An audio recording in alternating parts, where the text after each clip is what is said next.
Assalamualaikum warahmatullahi wabarakatuh. Perkenalkan, nama saya Diko Dinantianto dengan NIM C1C017099. Di sini saya akan menjelaskan hasil dari PPT saya yang berjudul Akad Murabaha.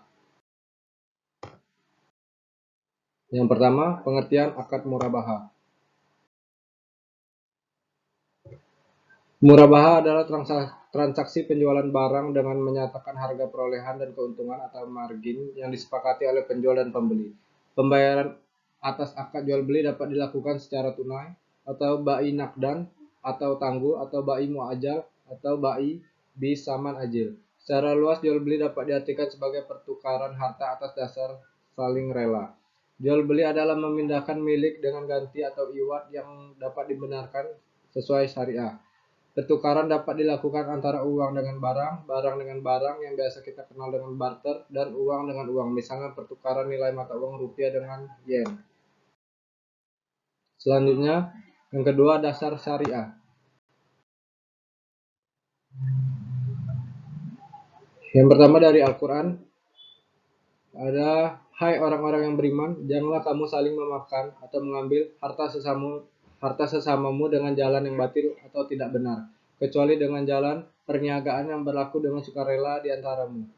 Quran Surah 429. Selanjutnya, hai orang-orang yang beriman, penuhilah akad-akad itu. Quran Quran Surah 5.1. Selanjutnya, Allah telah menghalalkan jual beli dan mengharamkan riba. Quran Surah 2.275. Dan jika orang yang beruntung itu dalam kesukaran, maka berilah tangguh sampai ia berkelapangan. Quran Surah 2.280. Dan menolonglah dalam mengerjakan kebajikan dan takwa. Quran Surah 5.2.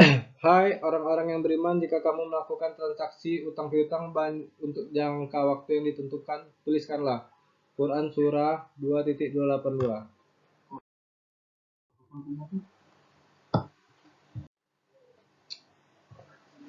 Selanjutnya dari Al-Hadis. Dari Abu Sa'id Al-Khudri bahwa Rasulullah SAW bersabda, sesungguhnya jual beli itu harus dilakukan suka sama suka. Hadis riwayat Al-Baihaqi, Ibnu Majah, dan Sahih menurut Ibnu Hibban. Selanjutnya Rasulullah SAW bersabda, ada 3 hal yang mengandung keberkahan: jual beli secara tangguh, mukadaha atau mudarabah, dan mencampur gandum dengan tepung untuk keperluan rumah tangga, bukan untuk dijual. Hadis riwayat Ibnu Majah dari Suhaib.